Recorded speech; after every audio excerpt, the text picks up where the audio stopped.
Assalamualaikum, खुश आमदीद to my YouTube channel AJK Urban News. About the Saudi Arabia, King Salman announced 11-day Eid holidays का ऐलान कर दिया है। मिनिस्ट्री ने अनाउंस किया है कि 11 दिन छुट्टी जो रहेगी Eid ul Azha for the all employees working in the public sector this year. So last working day before the Eid जो रहेगा ये आप देख सकते हो, वो थर्सडे जून 22 को होगा और the first day of Eid Friday June 23 को होगी।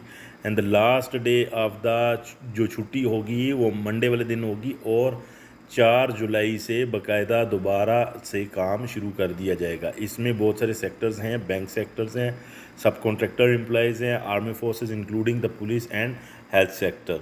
सो प्राइवेट सेक्टर में आर्टिकल 102 के मुताबिक लेबर लॉ में 4 ministry holidays minimum number of Eid ul Azha is a 4 usually